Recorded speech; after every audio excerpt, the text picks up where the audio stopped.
Chers frères et sœurs de la famille Foursquare, je vous salue au nom puissant de notre Seigneur Jésus-Christ. Nous voici au 17e jour de notre moment annuel de jeûne et prière.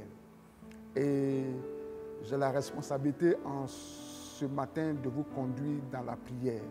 Nous avons comme thème la prière de couverture.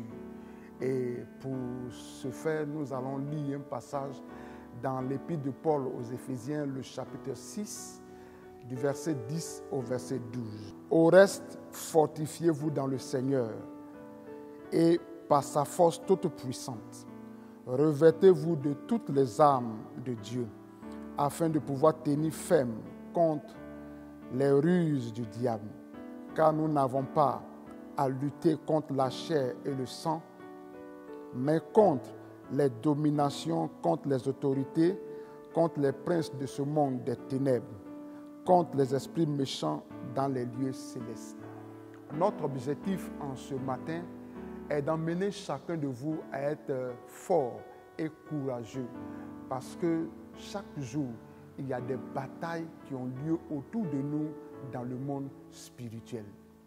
Le passage que nous venons de lire nous invite à revêtir les armes de Dieu. Pourquoi, frère?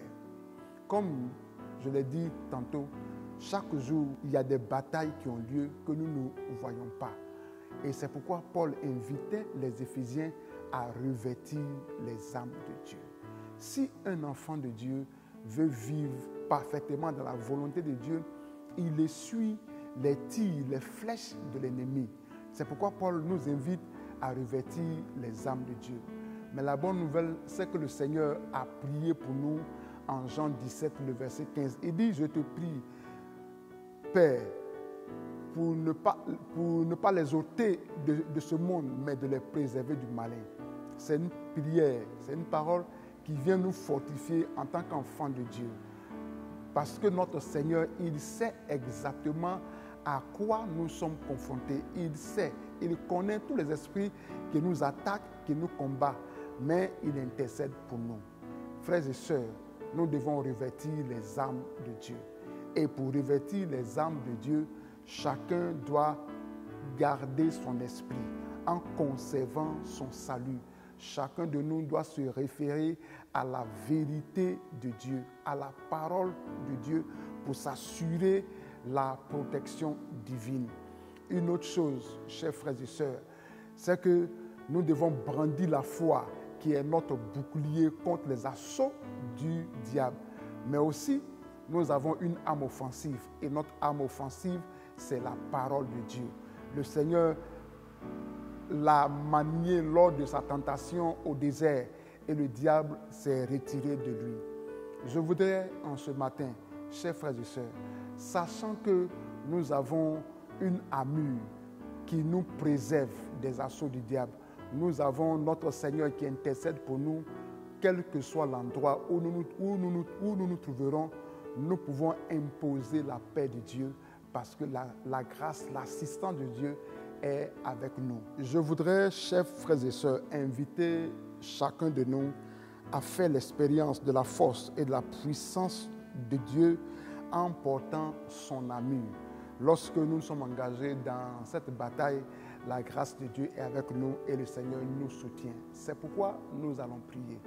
Nous avons 3 points de prière. Le premier point de prière, c'est pour rendre grâce à Dieu, parce que nous savons que dans cette bataille-là, le Seigneur intercède pour nous. Et comme il intercède pour nous, peu importe la bataille, qu'elle soit grande ou petite, le Seigneur est avec nous. Le deuxième point de prière, chacun de nous va demander au Seigneur de l'aider à reconnaître les plans du diable contre sa vie. Et aussi qu'il nous fournisse une nouvelle compréhension de la façon dont les armes de guerre de Dieu sont maniées pour vaincre l'ennemi. Chacun a ses luttes, chacun a sa bataille, chacun a ses combats. Et nous avons besoin que le Seigneur nous aide, nous oriente dans la façon dont nous devons manier ces armes afin de nous assurer la victoire. Et le troisième point de prière, nous allons prier pour l'Église mondiale afin que cette Église ait une révélation plus profonde et qu'elles se soumettent à la protection de l'armure de Dieu et à la puissance de ses armes. Chers frères et sœurs, nous sommes au quotidien dans des batailles spirituelles parce que nous voulons arracher des armes, arracher des territoires au Seigneur. Nous voulons nous maintenir dans la voie du Seigneur et le diable nous combat. Mais la bonne nouvelle, c'est que le Seigneur est avec nous et il nous soutient. Je voudrais finir pour encourager chacun de nous que le Seigneur puisse nous fortifier et nous aider pour finir ce jeûne que nous avons commencé. Que la grâce de Dieu soit avec nous au nom de Jésus. Amen.